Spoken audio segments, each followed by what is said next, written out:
Hey gents, I'm excited to dive into this one. Today we're doing a state of the collection review for my watches. And I'll give you a little bit of background and history on my current collection. So in 2015, I owned 2 watches. In 2016, I owned 3 watches. And in 2017, I now have too many watches.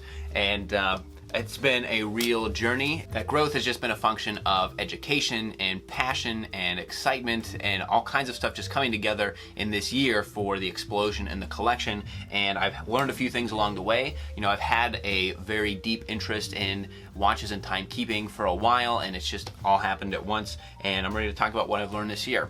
I think to start out, I'll just say that this whole bottom tray here, these are my Watch Gang watches. I'm not going to dive deep into any of them because I've already done entire videos on them, but just as a quick overview, I have this Swiss military Hanowa that I really like. This is Szanto. This is a nice Citizen Eco Drive, TW Steel, Grayton, and Maurice Lacroix, Out of Order, Original Grain, and a Rain Automatic. So these are some of my Watch Gang watches. There's videos on the channel for each of them if you want to dive in a little bit deeper, but I don't want to go into any in particular in this video because I want to talk about more of the personal side of my collection. What I really do like about Watch Gang, I have Watch Gang Black. I've had it for nearly a year.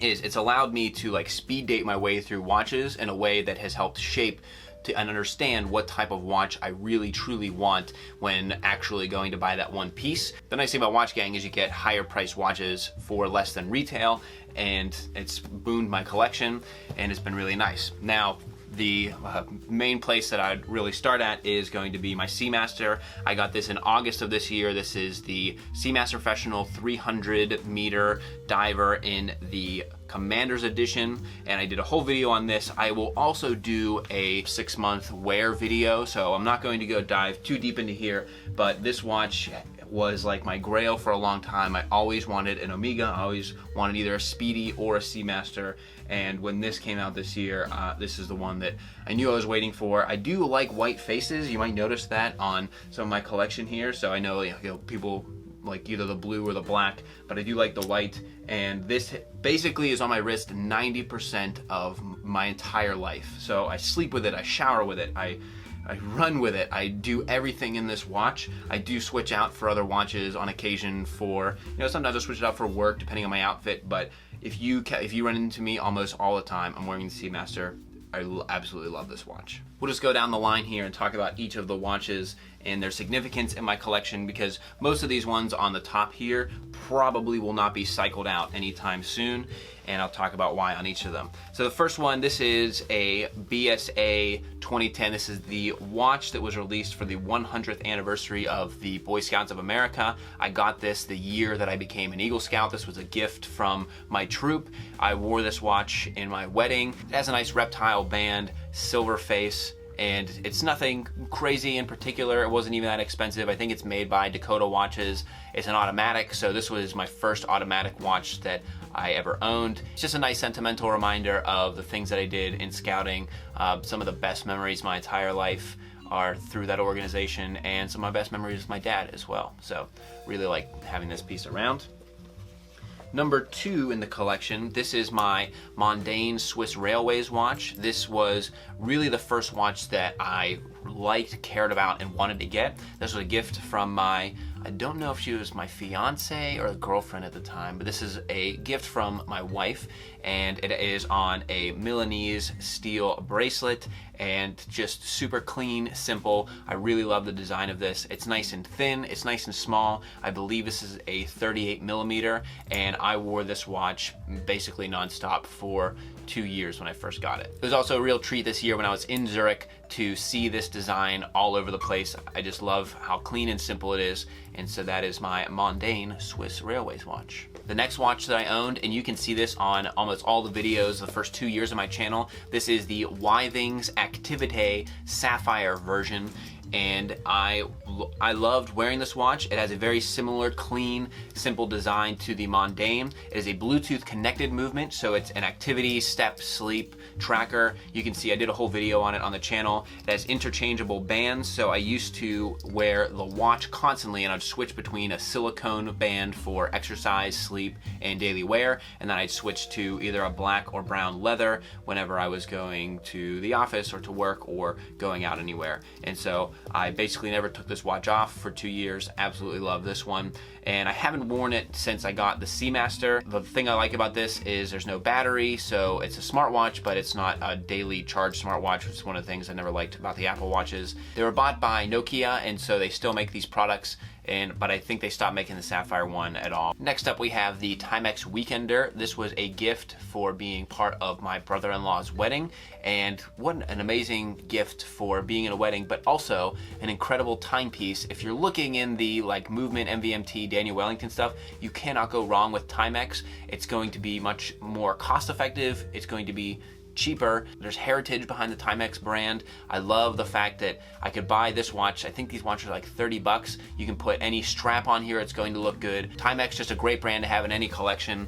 This is a quartz model, but you can go vintage and get something that's hand wound. I have this on a green NATO strap, but just a very versatile watch overall, and another one in white. Next, this is the only Seiko in my collection, and it actually, I sourced it as a gift, and so it's not going to be in here for very long, but this is the Seiko Spirit. This is a 1987 kinetic movement, so it's partially battery powered. It's pretty cool. I really like it. This really reinforces between this, the Mondaine, and another one I'm going to show you. This really reinforces that my personal taste and preference are these like 36, 34, 38 millimeter watches. I think there's just an elegance and refinement to small vintage watches. Now, obviously I recognize if I want to wear modern watches, they're going to be like 40 millimeters. They're pretty big. But I've really enjoyed wearing the Seiko around to get the feel for it, and you know, definitely won't be the last Seiko in my collection. You know, the more that I watch TGV, Federico, the Time Teller, Theo and Harris, you gotta have a Seiko in the collection, and right now this is the one. Next up, we have my Luminox Modern Mariner. I did a whole video on this on the channel, so you can check that out. Just briefly, this was my first diver. This was my first luxury watch, and it is a special one for me because it is an award given out at my company. It's a peer recognition award, but then of the people who get recognized by the peers, the CEO handpicks people to get this award, and so I was able to choose my Luminox Mariner here, and I wear it pretty frequently. I don't wear it as much as maybe I should. Part of the problem is the bracelet. I was just looking into ordering a different bracelet for it because it's a little too big for my wrist. I have pretty small wrists. I think they're like 6.5 or something. They're pretty small, especially I'm a tall, slim guy. What can I say? But I definitely enjoy wearing this for the sentimental value. Nearing the end of my collection here, this is my Luxe, which I did a video on where I talked about this compared to the Tissot Swissmatic and the Vincero automatic. So if you want to go deep into this watch, go ahead and check that out. This is another white watch. This is my favorite chronograph that I have, and I just really like I really like it. I can't really put my finger on it. It's a Swiss-made quartz chronograph from a cool micro brand. It is built extremely well, and I just love the fast action on the chronograph, and I just really dig it. So you can check out the full video on the channel about the Luxe. And last but certainly not least, we'll talk about one of the two watches that will never be absent from my collection. The first one would be the Mondaine watch, gift from my now wife, and one of the longest in my collection. Love the design, love everything about it. And I'd love to tell the story about this watch here. This is a 1950s 34 millimeter Amiga automatic bumper model. Now the story behind this one, I haven't really told it anywhere, but from the moment that I knew I wanted a nice watch, like back, you could think even 10 years ago, I've always wanted a gold, solid gold watch with a brown leather bracelet.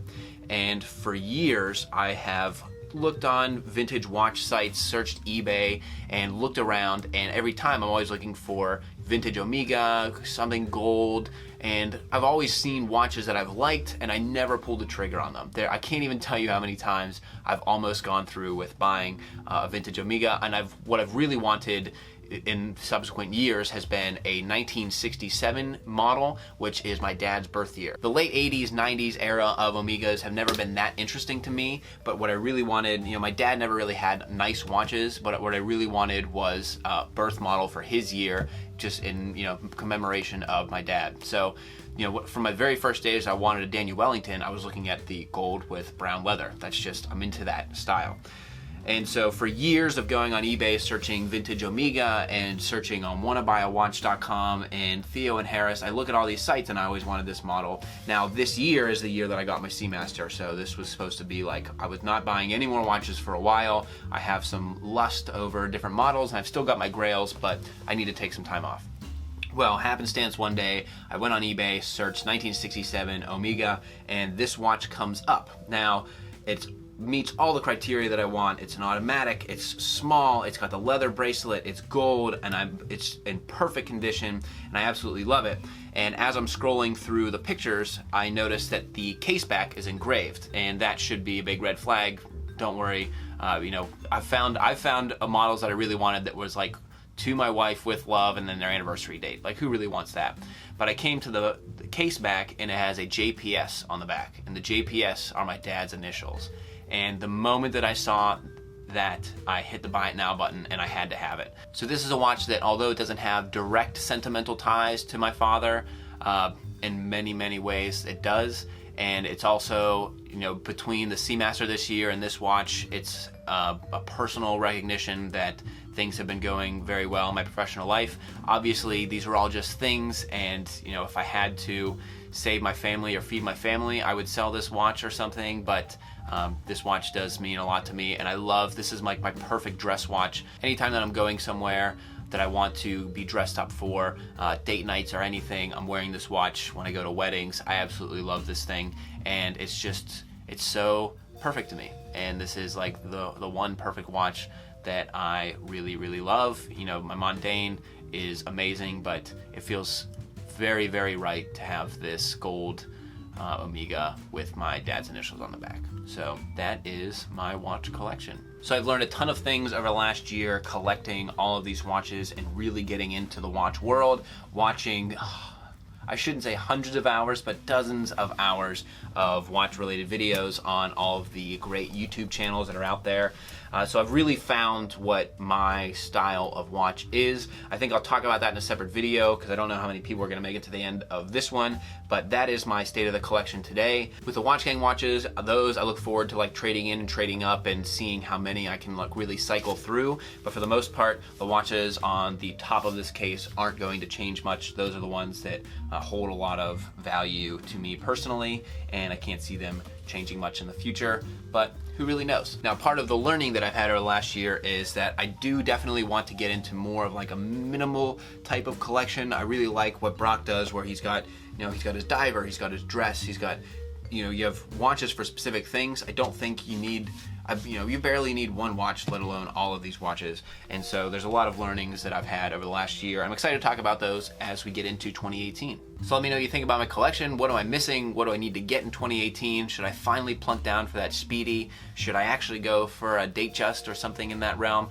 I don't really know, but who knows what 2018 will hold. I'm excited to talk about more stuff on the channel for watches and clothes and everything else. Thank you guys for supporting the channel, and I'm really excited about the new year. As always, comments are appreciated below. You can also reach out at _Kavalier on Twitter and Instagram. That's where I'm sharing. I share more watches over there than I do on the channel. But either way, love to hear from you guys over there. Until next time, gents, this is the Kavalier.